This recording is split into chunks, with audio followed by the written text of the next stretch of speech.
Good afternoon, everyone. I'm Rasul Sulaiman of BSED Math 1.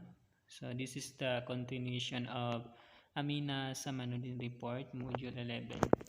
So letter A, sentence expansion and sentence comparison. Effective sentences are economical. They state ideas clearly and directly without using unnecessary words.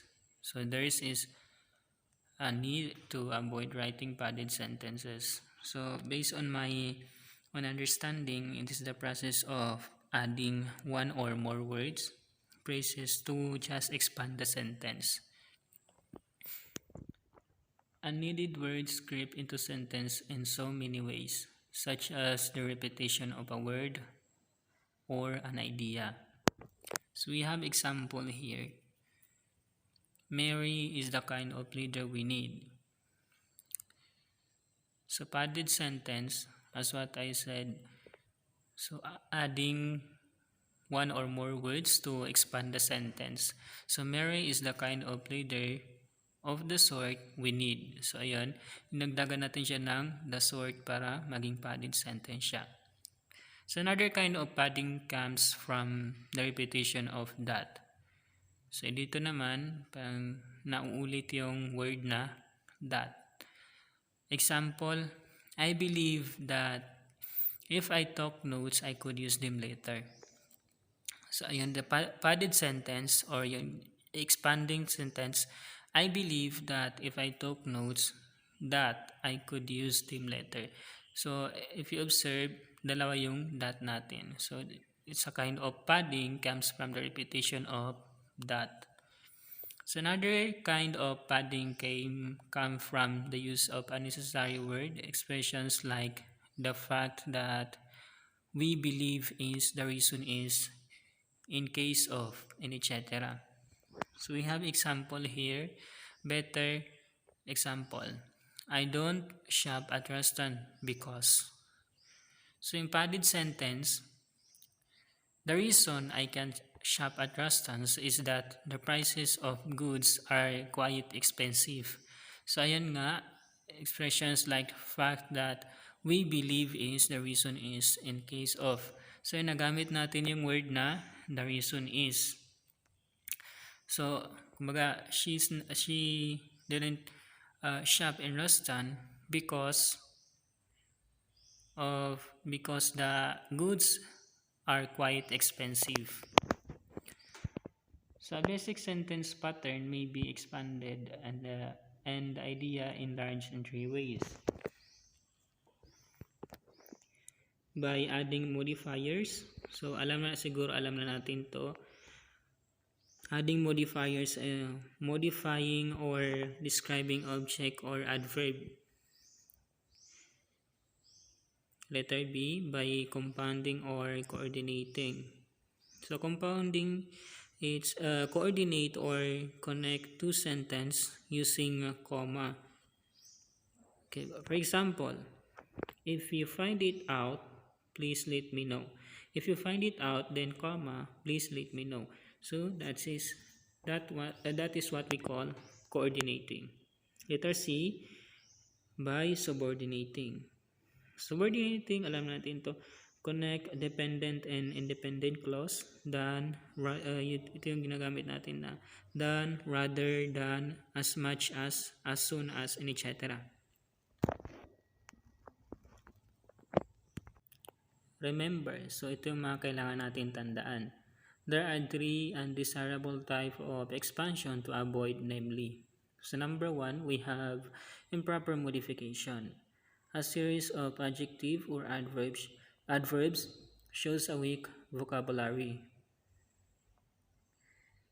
So it's also called misplaced modifier, which means modify adjective or adverb that is incorrectly placed in a sentence. Or ayun nga, sa description niya, weak vocabulary. So you have example, the boy walked jerkily and unevenly.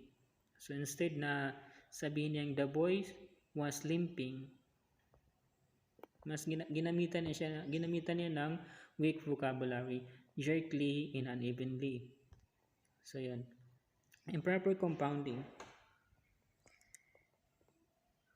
So I think it's a wrong arrangement of a sentence. So example, he will come tomorrow and his mother will come also. Or I think it's compounding, yeah. Improper compounding. He will come tomorrow and his mother will come also. So instead, he and his mother will come tomorrow.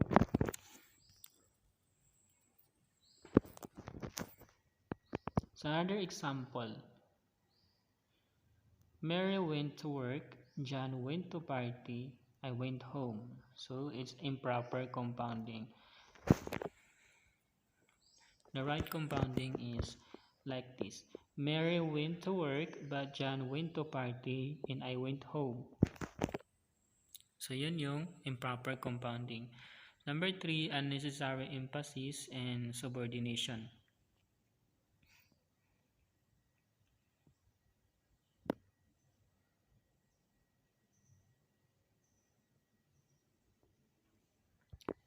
So yun. We have example here.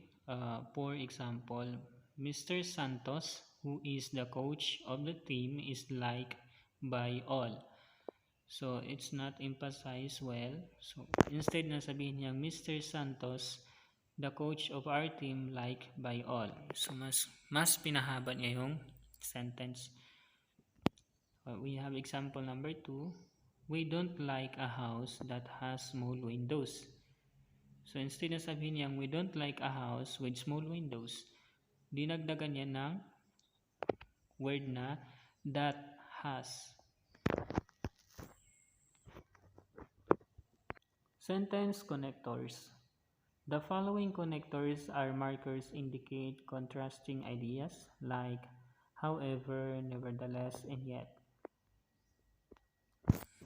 So ito, example, I enjoy looking at the shops in the city. However, I would not like to live there.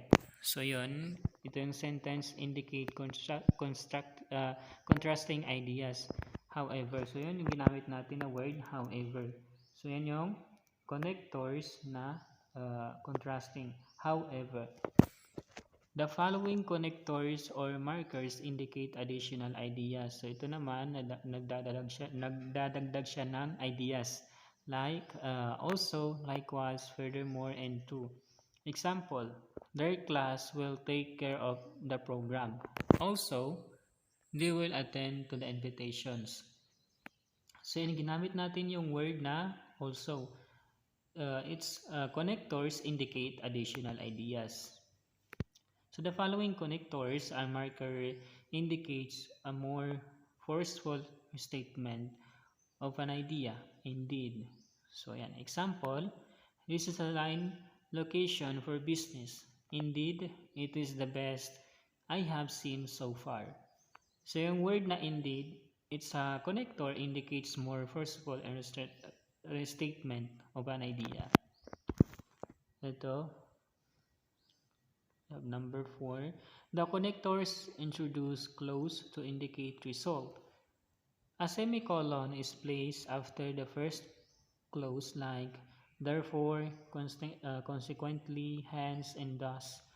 We have example, she failed to hand in her test paper. She was, therefore, given a grade of incomplete. So, ayun, yung word na therefore, it's connectors introduce clause to indicate the result. So, the result is grade incomplete. She failed to hand her test paper, then the result is she got an incomplete grades. So, yung ginamit natin na connectors is therefore. The following markers indicate time sequence like afterward, later on, hereafter, thereafter, and thereupon. So, example, first, she went to the library. Afterward, she went to the gym. So, yan.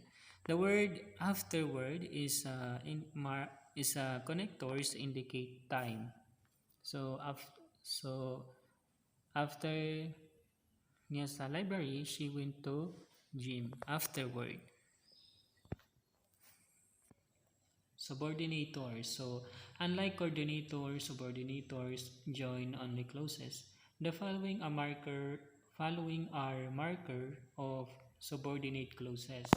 So dito meron tayong time, place, condition, clause, contrast, purpose, manner, and comparison. So sa time, we have after, as soon as, before, since, until, when, while. So yun yung ginagamit natin sa subordinators. So we have sa place naman, meron tayong where, wherever, wheresoever. Condition, meron tayong although, except, that, if, in case, only, provide that, unless, whether. So sa clause naman, as, because, for, last, why, since. Contrast, whereas, purpose, so that. So manner naman, meron tayong how, comparison, as to, done. The subordinators before, after, and until pattern like when. So yan yung makita natin yan sa time. So it's a pattern like when. Kumbaga, when it happened, kung yan. So before, after, and until. Examine how because is used in the following examples. He is lonely because you left him. Because you left him, he is lonely.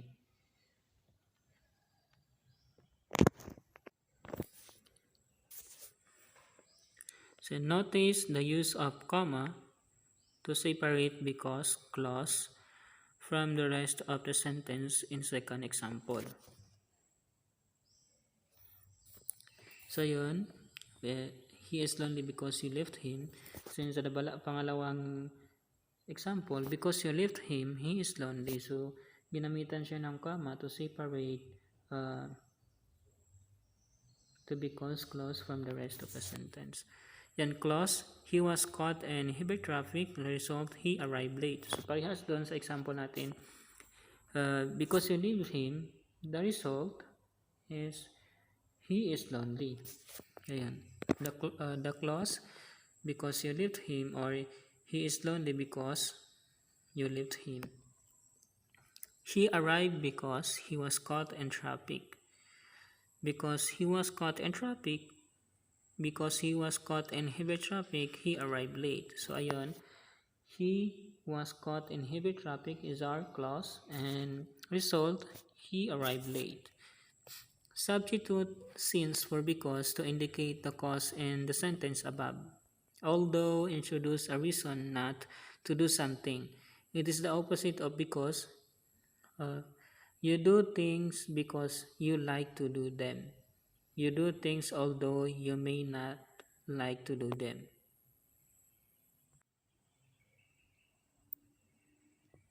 So study the example, these examples.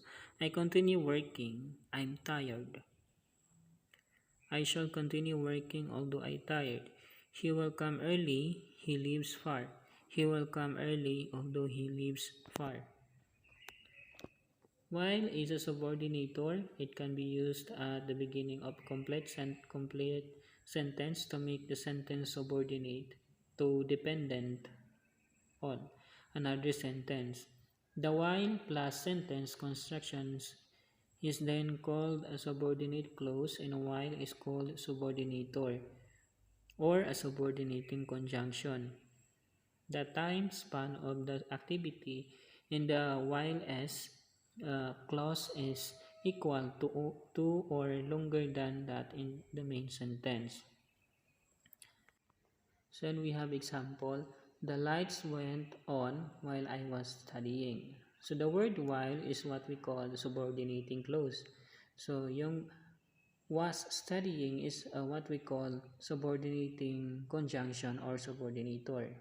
So number 2, my friend came while I was having lunch. So yan, parehas lang. Yung while is what we call um, subordinate clause, and was having lunch is what we call subordinating conjunction.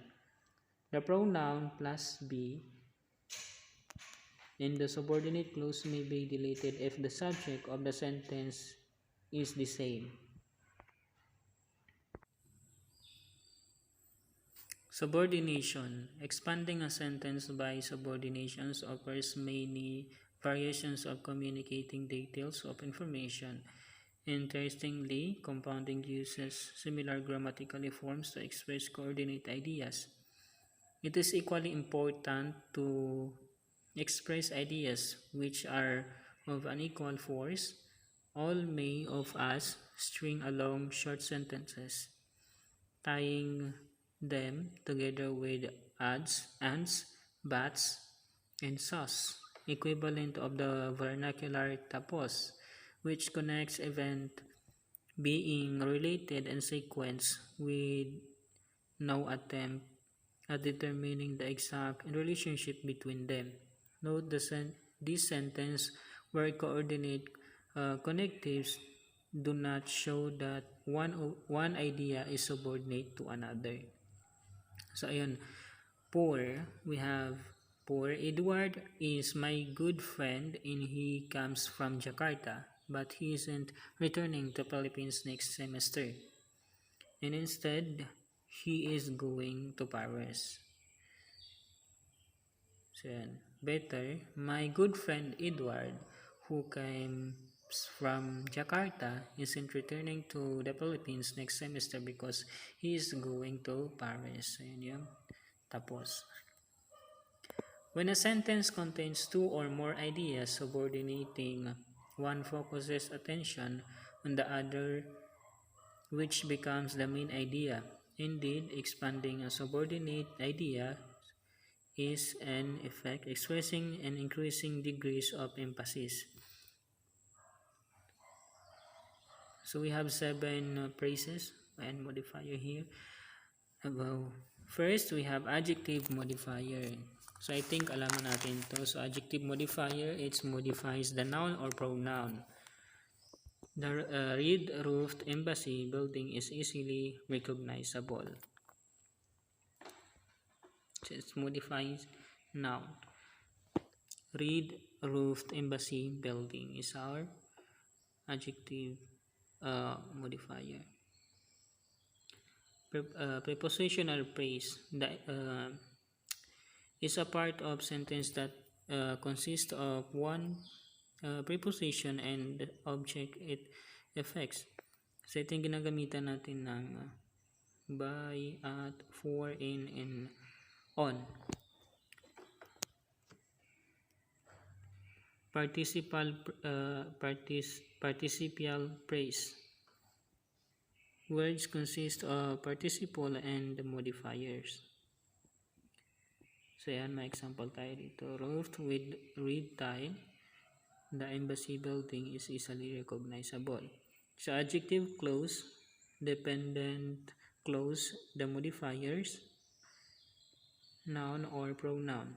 It contains a subject and verb but does not express a complete thought. Adverbial clause, words that function as an adverb and that contain a subject and verb. So, because the embassy building has a red tile roof, it is easily recognizable. Absolute phrase, it's roof made of red tiles. The embassy building is easily recognizable. Two sentences, the embassy building had red tile roof, it is easily recognizable. So ito yung two sentence natin. First sentence, the embassy building had a red tile roof. The second sentence is, it is easily recognizable. So